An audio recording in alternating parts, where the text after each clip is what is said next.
Amis du jour, bonjour, c'est Jean-François du Web et la Tortue. Bienvenue dans ce nouveau podcast qui va être consacré à 6 applications mobiles indispensables quand vous êtes freelance. C'est parti. Alors juste avant de vous présenter la toute première application, je tenais à vous préciser que les applications mobiles que je vais vous montrer sont soit totalement gratuites, soit elles deviendront payantes si vous dépassez certaines limites. Je vous expliquerai ça à chaque fois que je présenterai une application. Et donc la toute première application s'appelle Rescue Time. Elle est complètement gratuite. La seule contrainte, c'est que vous devez créer un compte pour pouvoir l'utiliser. Elle va vous permettre tout simplement de savoir comment vous consommez les applications de votre téléphone et de prendre conscience du temps que vous passez, notamment par exemple sur les réseaux sociaux, à envoyer des messages, à consulter vos mails, etc. En fait, vous aurez des statistiques et le gros plus de cette application, c'est qu'avec, vous allez pouvoir vous fixer des objectifs. Par exemple, durant une certaine durée, vous allez pouvoir déterminer que vous allez être en phase de travail, ce qui va vous permettre de bloquer certaines applications qui vont vous perturber pour réaliser les différentes tâches professionnelles que vous êtes en train de faire. Donc avec, vous allez pouvoir prendre conscience via des statistiques, vous fixer des objectifs de temps à réaliser, durant lesquels vous allez pouvoir passer en mode déconnecté, un petit peu comme si vous étiez en mode avion. Et tout cela, vous allez pouvoir le déterminer en termes de temps et vous aurez voilà ce fameux rendu et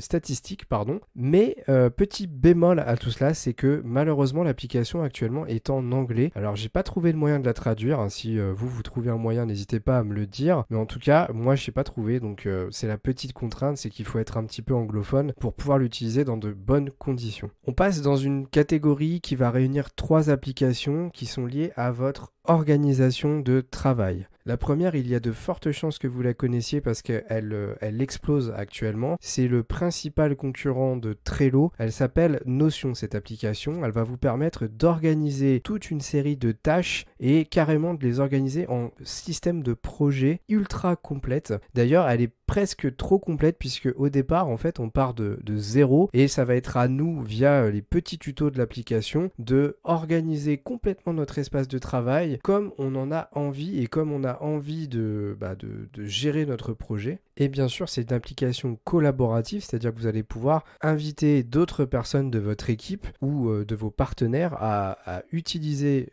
votre espace Notion avec vous, de manière à faire une sorte de gestion collaborative de vos tâches. Et bien sûr, vous pouvez tout faire, c'est-à-dire que ça va partir de la simple checklist, ça va vous permettre aussi d'afficher du contenu, par exemple des sites internet directement dedans, des vidéos, des posts sur les réseaux sociaux, vous pouvez vraiment tout afficher. Donc c'est vraiment une sorte d'énorme trousse à outils de l'organisation. Alors à côté de cette application d'organisation, je dirais de tâches, on va ajouter à cela une organisation par rendez-vous. Et pour ça, alors l'application que moi je vous conseille le plus, qui d'ailleurs est très souvent installée par exemple sur les téléphones Android, c'est Google Agenda ou les calendriers que vous allez incorporer directement à votre téléphone et qui vont être directement reliés à votre agenda de Google. Donc ça, c'est parfait pour organiser vos futurs rendez-vous, éventuellement même les tâches que vous voudriez vraiment vous noter pour les faire à certaines heures et vous créer ainsi des alertes, des rappels qui vont s'afficher sur votre téléphone quelques minutes ou quelques heures avant votre rendez-vous ou la tâche que vous allez devoir accomplir pour vous la rappeler.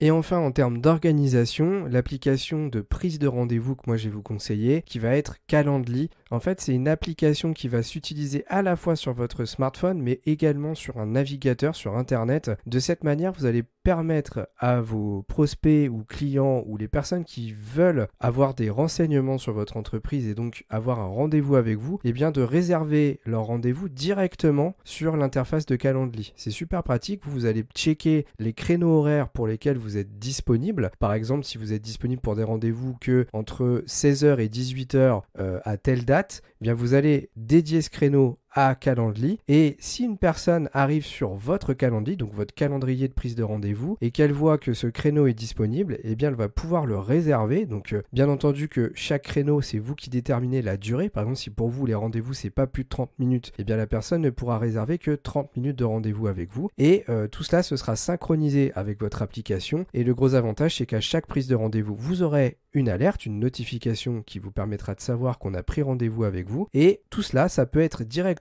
relié à votre Google Agenda pour que ça vienne s'injecter dans votre agenda directement sur votre téléphone. Donc je ne crois pas l'avoir précisé, mais les 3 applications que je viens de vous présenter, sont gratuites. Donc il n'y a pas de limite, pas de contrainte, c'est vraiment entièrement gratuit. Donc pas de problème à ce niveau-là. On arrive à l'avant-dernière application que je vais vous conseiller. Alors c'est une application qui ne va peut-être pas concerner tout le monde, mais c'est une application qui est très pratique si vous voulez vous tenir informé de plusieurs choses. On va appeler ça de la veille. Alors ça peut être 3 types de veille: la veille concurrentielle, la veille technologique, c'est-à-dire pour vous tenir informé des nouveautés de votre métier, et de la veille d'e-réputation, c'est-à-dire pour vous tenir informé des choses qui se disent sur votre entreprise ou sur vous. Donc ce logiciel, cette application s'appelle Feedly, F2EDLY. C'est une application qui va vous permettre d'aller vous brancher sur ce qu'on appelle des flux RSS. Les flux RSS, en fait, il faut savoir que c'est très souvent automatisé. C'est quelque chose qui est lié à des blogs, à des sites d'actualité. Et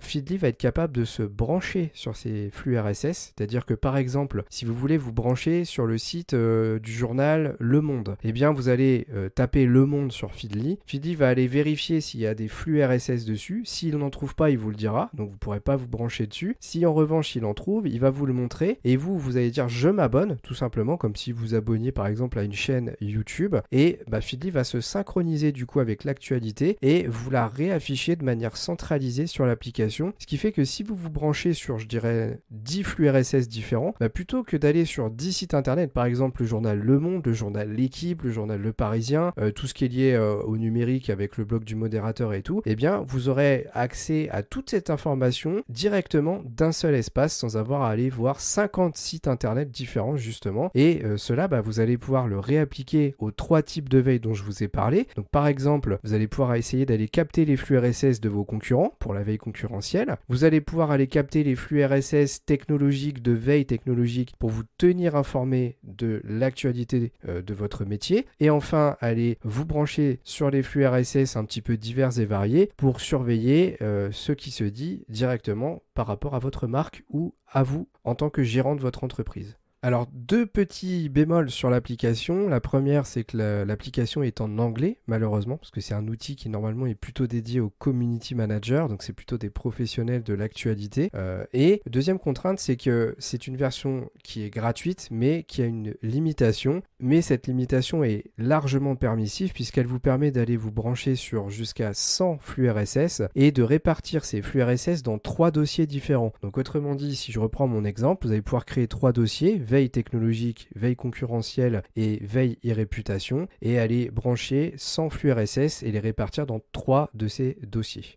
Enfin, dernière application que je vais vous recommander d'utiliser si vous êtes freelance, vous faites forcément un peu de réseautage, vous allez rencontrer des futurs clients, des prospects, des partenaires, et donc à chaque fois que vous en rencontrez en physique, eh bien vous faites des échanges de cartes de visite. Eh bien l'application dont je vais vous parler va vous permettre de les numériser facilement et de les stocker dans votre répertoire. Ça s'appelle Camcard. Donc l'application, vous allez la brancher à votre appareil photo, ce qui fait que chaque carte que vous allez avoir à disposition, vous allez la prendre en photo, et le logiciel Camcard va scanner le papier en fait et détecter automatiquement les données textuelles qui sont à l'intérieur pour récupérer le nom de l'entreprise, le nom, prénom éventuel de la personne qui est sur la carte, l'adresse si elle est communiquée, le numéro de téléphone, l'adresse email, etc., le site internet, les réseaux sociaux s'ils sont dessus. Et tout ça, ça va automatiquement s'incorporer dans votre fichier client, que vous allez pouvoir ensuite stocker dans le répertoire de l'application. De cette manière,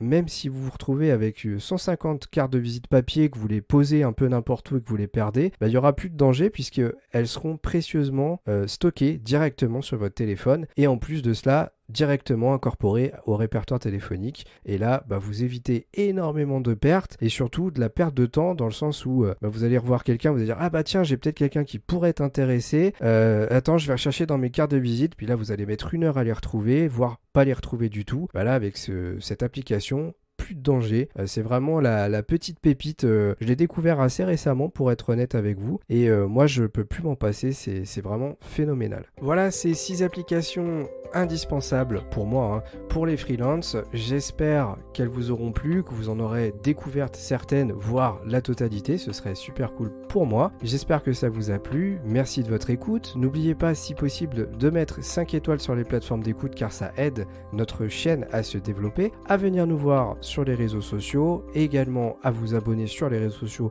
pour lesquels vous ne l'êtes pas encore, et n'hésitez pas à venir me faire coucou en stream. Sachez que je communique mes heures et mes dates de stream chaque semaine sur les réseaux sociaux du Web et la Tortue. Donc si vous voulez plus d'informations, allez dessus et vous saurez quand est-ce que je stream dans la semaine en cours. Voilà, merci de votre écoute et à bientôt pour un prochain podcast du Web et la Tortue.